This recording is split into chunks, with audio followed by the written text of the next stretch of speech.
We were both born in Bridgeport. He was a twin. We were both born in Bridgeport. My family moved to Milford. We didn't move back to Bridgeport again until after my brother had been hit by a car and was in St. Vincent's for a very long time. This one night, a group of girls from CYO wanted to take me to the movies. They wanted to know if I could go to the movies. We were just all getting acquainted. And so I asked my parents, and they said, you know, that was fine, you know. So on the way, they told me they wanted to introduce me to this boy. We were all the same age. And he said, I just got paid. I'll buy all you girls a Coke. I don't drink Coke.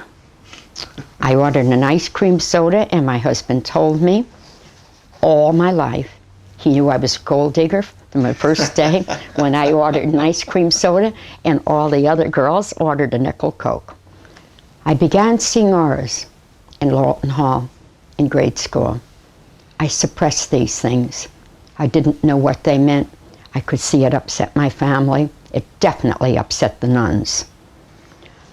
And I had to pay kind of a price for that, you know.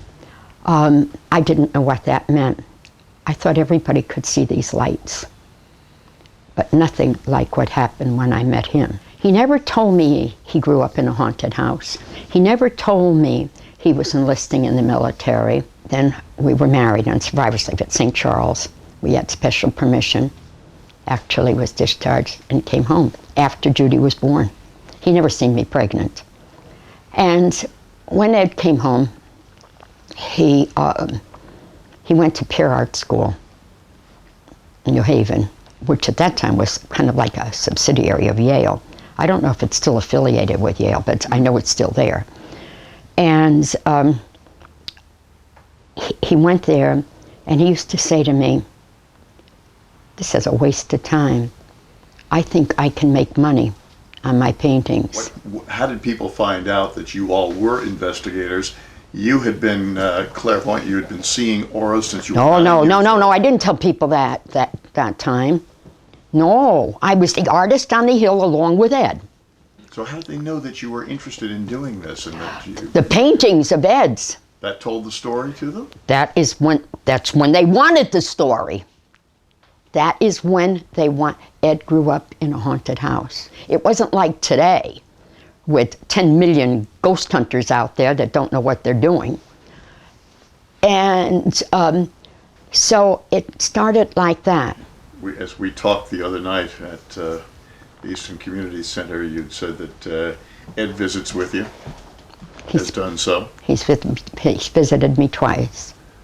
Twice since he passed. Mm-hmm. What was the reasoning for doing that? Was there anything going on that... The reason is I didn't know if I could carry on the work.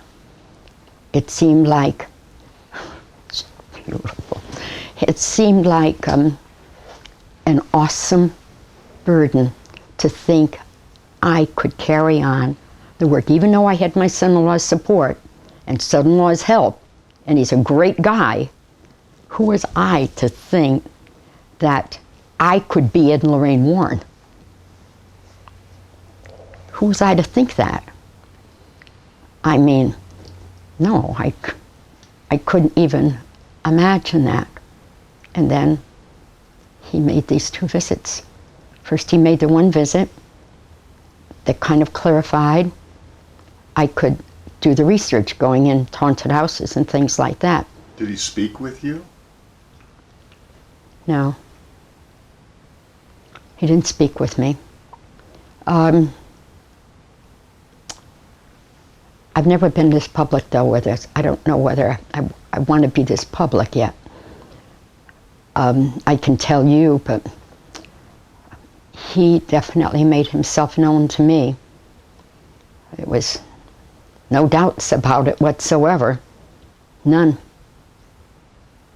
Then the next time that it happened was 2 months later, and I was involved in a demonic case. And it required a Catholic exorcism. And I didn't invite Tony to come. That always bothered Tony, and it still bothers Tony. And if I couldn't do it myself, I had no right to do the work. That's how I felt. If you can't stand on your feet and go into these places and do what has to be done, what we have done, a good part of our adult life, then you shouldn't be doing it. And if you're not doing it, you can't lecture. So, the second time, he came across the living room floor. He took this hand. All the static electricity went all around my hand. That led me to believe that he was there to hold my hand if I ever needed it.